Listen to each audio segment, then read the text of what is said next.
What's up, guys? It's your girl Dominique here. And today, it's funny because I literally just talked for about 3 minutes, but my mic was muted, so I'm have to redo the introduction. I didn't really get far in the video, so it's fine. But I got a little emotional bringing up the fact that I'm going to be talking about how God has changed my life in the past 3 years. And I just got emotional because God really has changed me inside and out, as a person, how I see God, how I see the world. And last time I shared my testimony was 3 years ago. I don't know exactly when. Let me see if I can find the date.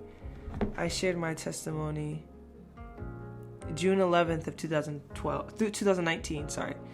And then I did a 10-month update after the fact, which was, that was May 3rd of 2020. So it's kind of around the same area, like where I'm sharing my testimony, but God just put on my heart to really make an update video and to really explain and show what God can do in your life, what God has done in my life, and just share what I've been through and be very transparent. And that's what the whole purpose of this video is, me being transparent in my journey with God and my failures and how I've fallen short daily. I always fall short, but God still loves us. So without further ado, I hope you guys enjoyed the video.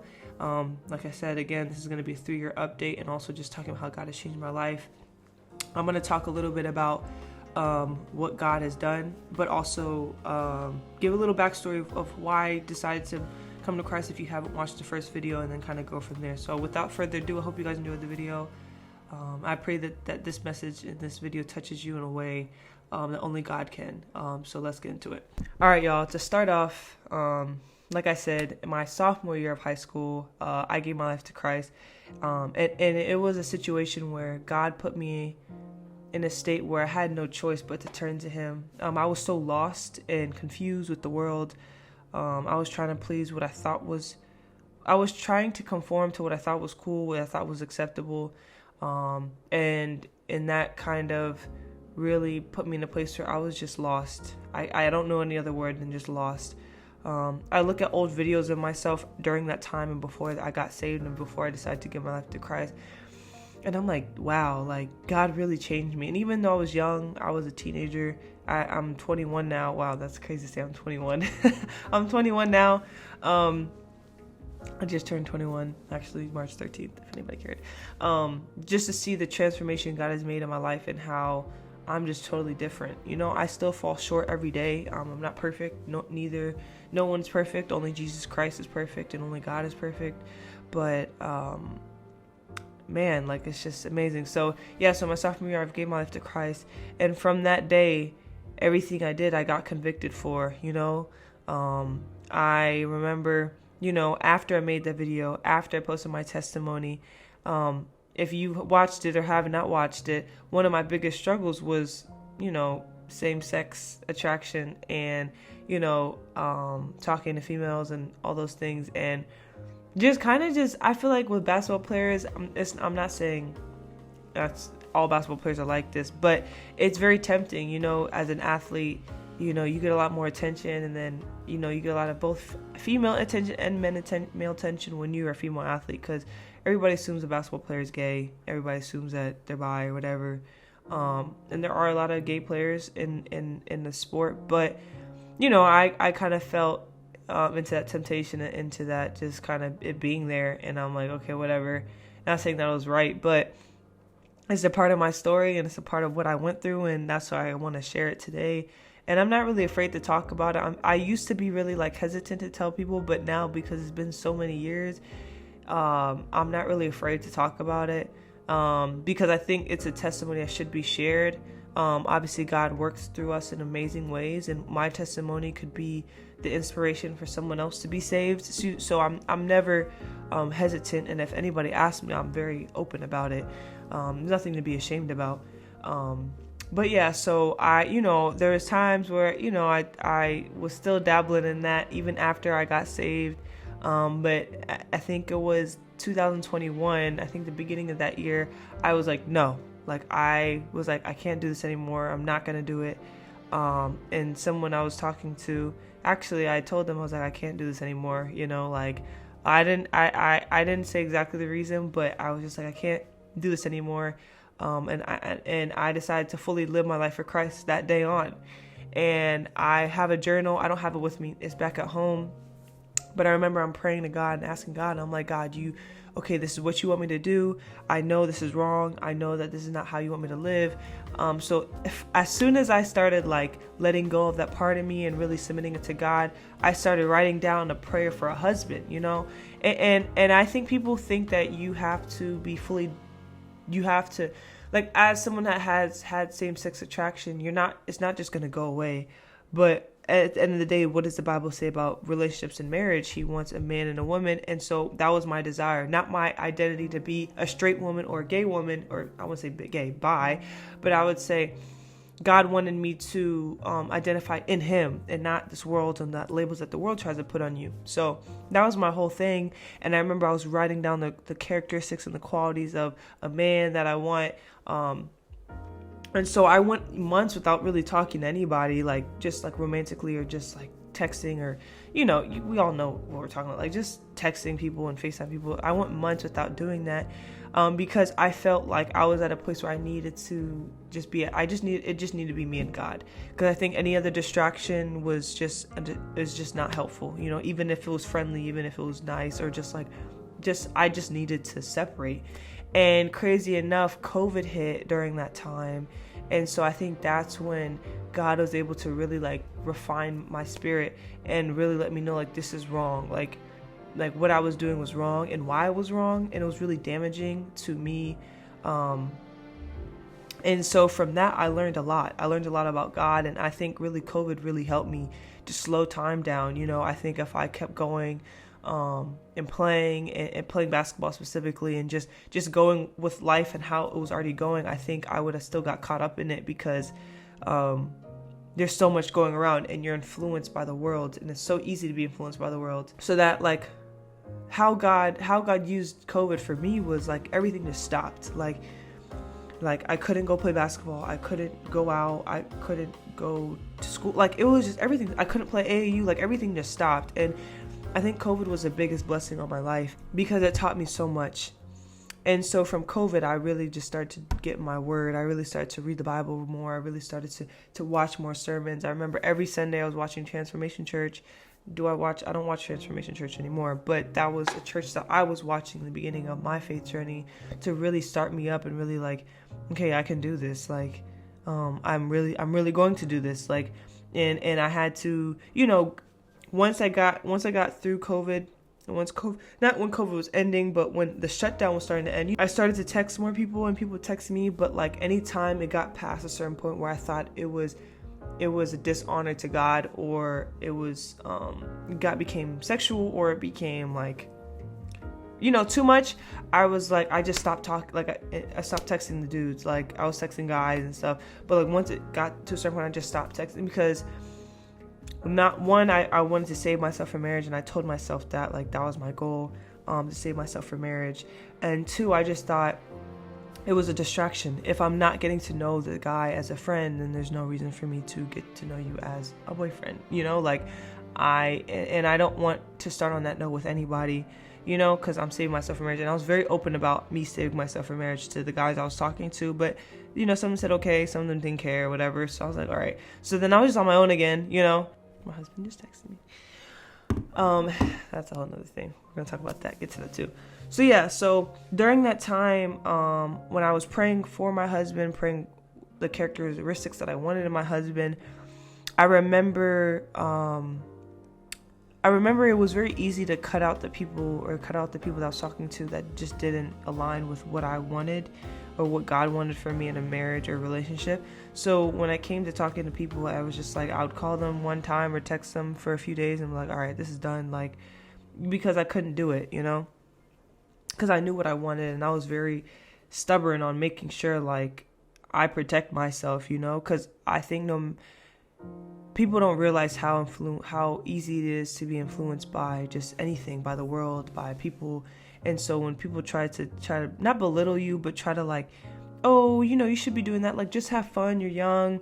You can get caught up in that. And I don't know the verse that it talks about, but hopefully I could put it up on the screen, like when I'm editing. But it talks about like, have fun in your youth, but like you're going to be judged for what you do as well. Like, have fun, but don't be like reckless, And so for me, like, I wanted to have fun. I wanted to enjoy like talking to people, but I didn't want to be reckless with it. After that, I would say I decided to commit to UCLA during COVID as well.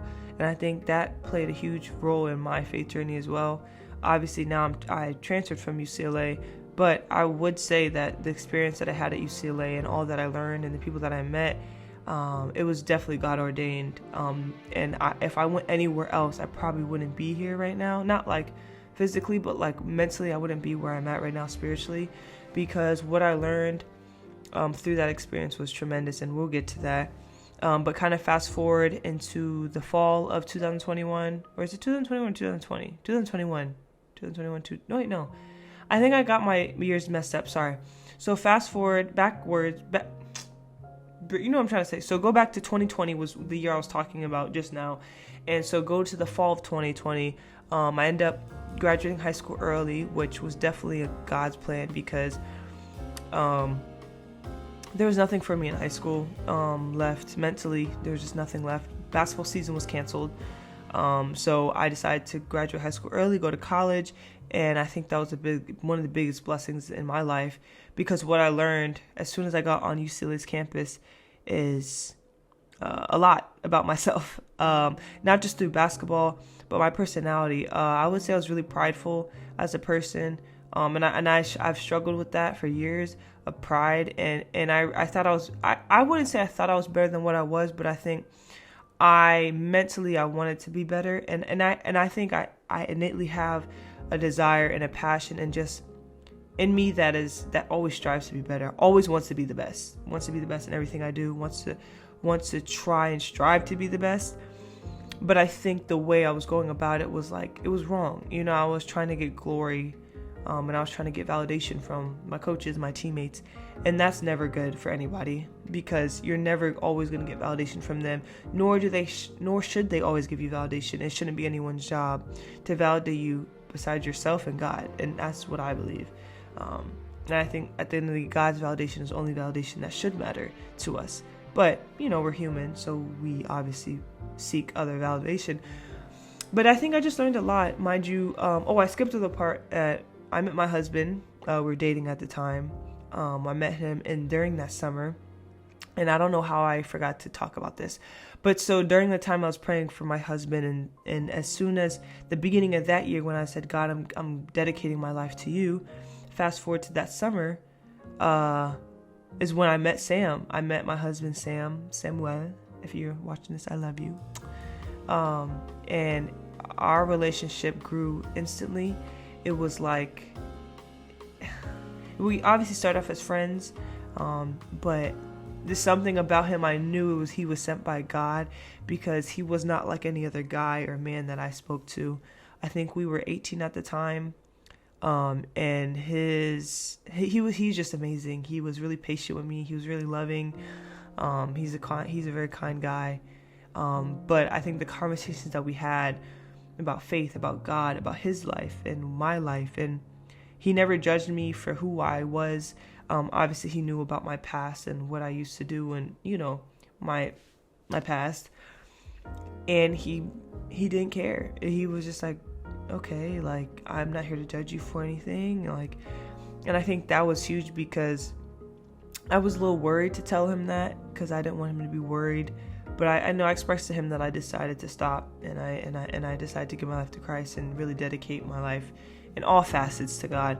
So I'm dating by the time I get to UCLA. So I'm dating Sam.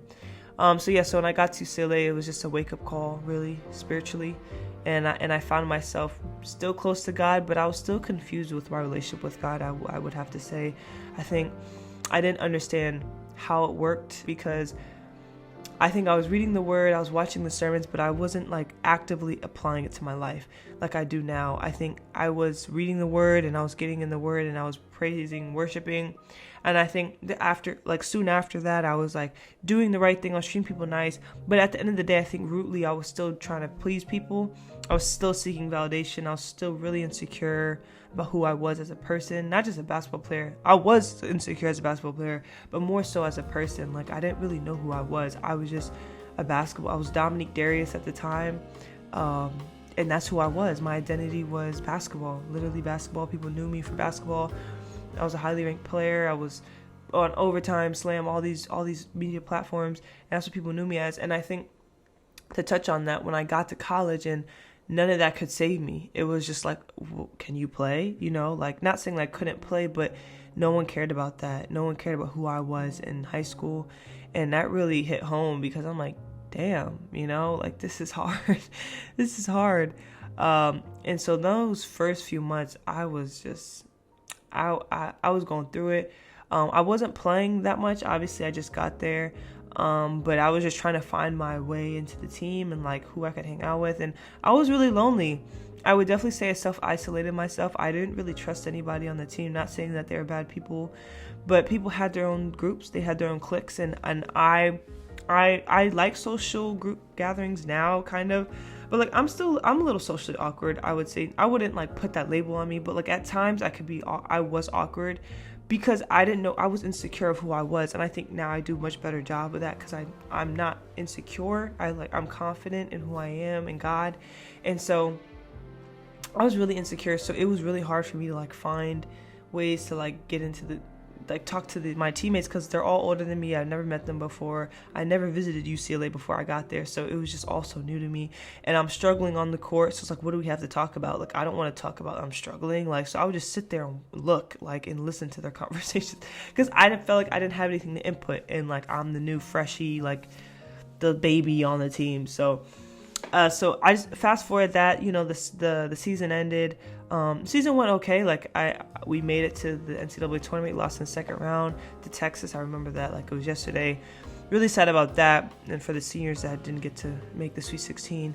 But I think that spring, me and Sam decided to get married, and how this came about, I can touch on this in another video, which I already have planned as another video. So we're gonna kind of not skim over it, but like kind of touch on a little bit because I don't want to like ignore it because it's a really big part of my life and why God has been so amazing in my life. And so basically what happened, how this came about was Sam had a dream about us getting married. And mind you, we're still going strong in our relationship. Just we're dating, long distance because he was still in high school. And so he had a dream that we were getting married. Mind you, I don't know this at the time. And I had a dream that we got married. And I remember I called Sam and I was like, Sam, like, I just had a dream that we got married. And he goes, what's crazy is that I had the same dream where he had a vision, and he asked God, if this is what you want, then I ask that you give it to Dom, and she comes to me about it. And I remember when he said that, and I was like, oh shucks, this is real. And I say that because I never envisioned myself. I never thought about being married. I never like envisioned like having a family. Like I think deep down I wanted that, but I was so consumed in the world and like where I was at that it wasn't. I was 17, 18 years old. Like that wasn't the front of my thought process. Nor did I think getting into this relationship, I would be like, oh, we're gonna get married. But when I look back at my prayers, I prayed for a husband. And that's exactly what I got, a husband. And so be careful what you pray for, people, because God will give it to you. But yeah, so I prayed for a husband. So it makes sense that we got married and he was my husband, right? So we, what we did was we didn't just take that information and get married. We went to people that we trusted of faith. Coach Shannon, shout out to Coach Shannon. Still have much love for that lady. She's amazing. We talked to her about it. She's someone I trusted a lot in my spiritual journey while I was at UCLA. She helped me a lot in a lot of areas, navigating college, marriage, and all this in relationships and just personal life. And so talked to her. We got on a FaceTime call. We just want to ask her like, hey, like this is the dream we got. this is the message that we're getting from God. Can you pray for us? She directed us to our team chaplain, who we talked to as well. They got married at a pretty young age as well. So we talked to them. And so from there, it was just like, okay, like, you know, and I remember Sam told me Sam talked to my mom about it, and she gave her blessing. But we really wanted to make sure that people were praying for us, because we love each other, and we want to be married. We want to be together. It wasn't even a question. And mind you, this is probably like 8 months, 7 months into us dating. So it's a short amount of time. We're young. We're 18, 19 years old. I think we were 18 at the time before we got married. I think I was 19 when I got married, but I was 18 when this came about. And so it was just a lot of conversations, a lot of prayer. I know Sam's mom prayed for us as well. And so, I think a few weeks passed, and we get a confirmation, like people were giving us confirmation, like God's saying yes. And, I'm praying, he's praying, and we're just like, what does this look like? We're going in the Bible. Like, what does God say about marriage? What does God say about dating and all these things? And we came to the conclusion, like, we're going to do this. And God didn't give us a time frame, but we was just like, hey, let's just do it, like, let's go ahead and do it. And I know a lot of people talk about the sex aspect of it. We didn't have sex. We waited till marriage. And I know a lot of people are like, you shouldn't just get married just because you wouldn't have sex. But if we're talking biblically, like it does say, I forgot what verse it is. I'm gonna pull it up, but it says, God will rather us get married than like burn. I'm gonna look it up. Hold on. 1 Corinthians 7:9, it says, but if they cannot control themselves, they should marry, for it is better to marry than to burn with passion. And I know a lot of people say that verse a lot, but I think when you think literally of what the Bible says, like, you have to take it for what it says. And that's what we did. But we didn't just take it and run with it. Like, obviously, it's amazing to have sex with the person that you love, but that wasn't the main reason why. I remember me and Sam were on FaceTime talking about why we want to be married to each other. And we're like, man, we feel like there's a bigger purpose of why God is doing this for us and why he wants us to be together. Because I believe that marriage is not just about love. I love you, you love me, but it's about a partnership. And it's also, it glorifies God. Marriage, God created marriage. God created men and women to be married. And we wanted to glorify God, but we also wanted to be an example for younger couples that you don't have to be having sex with all types of people. You don't have to be having sex. You can save yourself and wait, and God will send you a husband or wife. And we really felt deep down, and I still believe that today. I know a lot of people message me and say how me and my husband's relationship inspires them to save themselves, or inspires them to be closer to God, because it's a blessing. Marriage is a blessing from God. And we didn't know what we didn't know about marriage at the time, but I believe we were mature enough to make that decision. And we're about to go on 2 years now, next month. Crazy, we're about to be 2 years. April 7th, it will be our 2-year anniversary of being married, which is amazing. I'm just so grateful for our marriage. It's been amazing. But yeah, so basically I got married a few months later, a month later, I think we had a really small ceremony. My mom, my dad, my sister was there. My older sister and brother couldn't make it, which kind of makes me sad. But me and Sam want to have a Nigerian wedding whenever we can, financially and just schedule-wise, because he's originally from Nigeria. But yeah, so being married has been one of the big blessings God has brought me into my life. And I say that because people might feel whatever they want to feel about this statement that I'm about to say, but Sam saved my life. I believe that if I didn't meet Sam, I would still be dabbling in sin. And what people don't understand is that you don't have to be you do not have to be perfect or fully. You want to be healed, right? You want to be healed, but you don't have to be I don't even know the word to say this. You don't have to be perfect. I think I said that, but you don't have to be perfect in what you struggled with. That's what I would say. You don't have to be perfect in what you struggle with. So obviously being with my husband and being with Sam, I'm not texting no females or no guys. Obviously we're not doing that. But what I would say is God really realigned my vision when I met my husband. He gave me hope that a man could love me, that I could love a man, and I think that got lost when I was trying to please my flesh and trying to do what was cool, because I got caught up in the mindset all men cheat, all men are terrible, all men are whatever. And that was a lie of the enemy, because that's not true, you know? And so for me, Sam did save my life. I think he saved my life spiritually, and he saved my life. And he's been just the biggest blessing. Like, I can't stress that enough, how much he's impacted my life. And how much marriage has taught me as a woman of God, as a teammate. Like, it's taught me so many foundational things that marriage wouldn't teach me if I wasn't married. So to kind of go forward with that, so fast forward summer, me and Sam are married. First year was real rough. I'm not gonna lie with y'all. Marriage is hard. It's really hard. Really, really, really hard. Okay. First year was really rough. And then, getting close to the season, I'm excited to play, whatever. I had a decent freshman season, which was my true freshman season. I had a decent year. I still wasn't satisfied with what I accomplished and what the team accomplished. So I came back ready to put in more work. So I wasn't satisfied with my role. I wasn't satisfied with my role. I wasn't satisfied with a lot of things. And obviously freshman year, obviously you're not gonna have the biggest role. So that was fine. I knew that, but I wanted to gain a bigger role.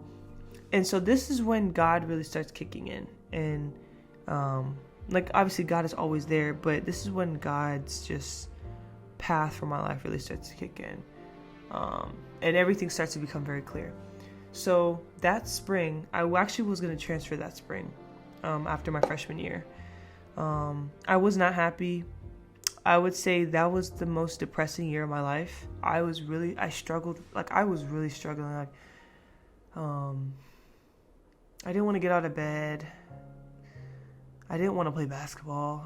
I was just lost. I didn't know what I wanted to do. I literally was thinking about, I wouldn't say I was going to quit basketball, but I thought I dabbled in it, and I remember I was going to transfer, and I had a conversation with Coach Shannon. She came up to me and she was like, are you going to transfer? This is after the season's over. This is right before the portal closes, right?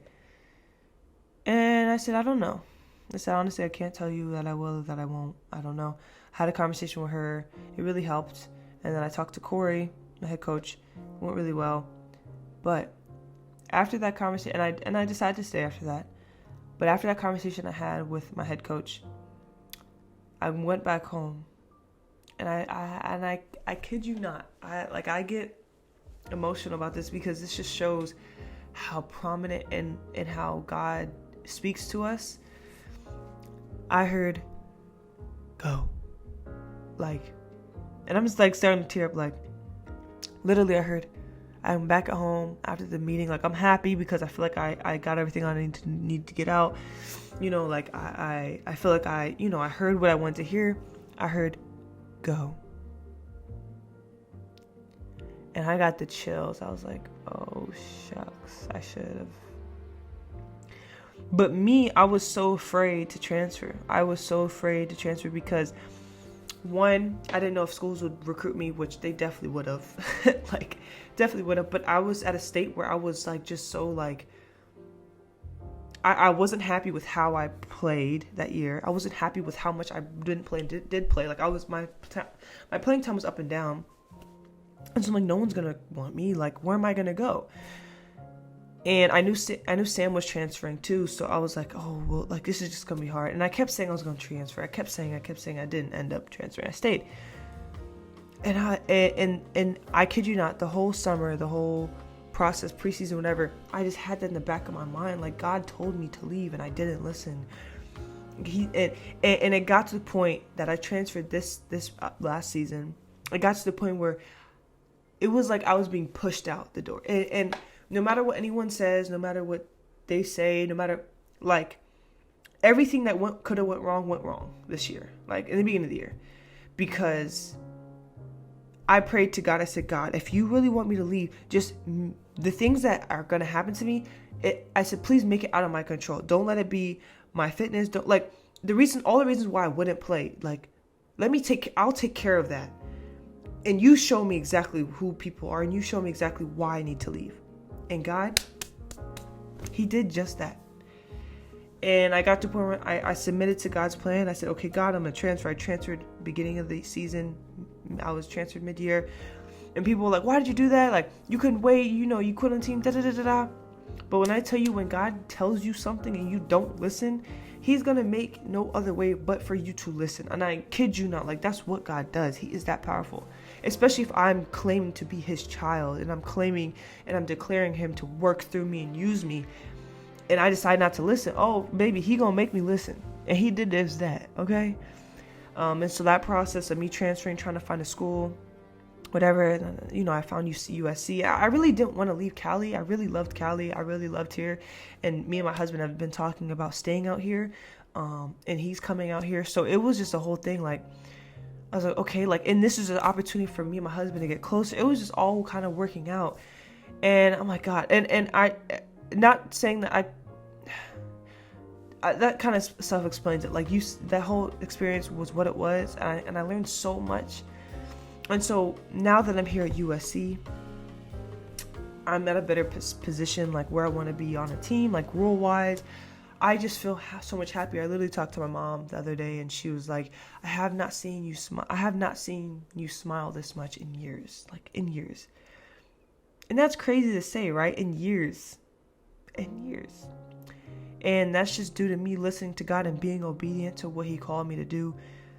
Not saying that this experience at USC is going to be perfect. Not saying that I'm not going to struggle. Not saying that I'm not going to go through trials. Not saying that but I'm at the place where God wanted me to be. And I know that for a fact, because the reason why I know that is because I'm at peace. I'm at peace, and I'm using the gift that God gave me. God gave me a gift to speak. I can demand attention like that in a room. Like, I just know that, my voice. Shout out to my girl Juju for winning the Naismith Trophy Award. So I know this is where God wants me to be, because I'm able to use the gifts that he gave me. I've been able to use the gifts that he's given me, and I'm confident in them. Like, I'm so at peace. Like, and I can't stress how much God can give us peace when we actually listen. Like, if I just decide to stay at UCLA, I obviously would read my word, I'll be with God, but I just would not be at peace because I didn't listen to what he told me 10 months ago. I didn't listen. And so I think the biggest thing that I've learned from my walk with God and how God has transformed my life over the past 3 years is when he speaks, listen. I know we might want to fight it. We might want to say it's not true. But it is. And it's hard. It's really hard to believe it. But it's true. So I hope this really touched someone. I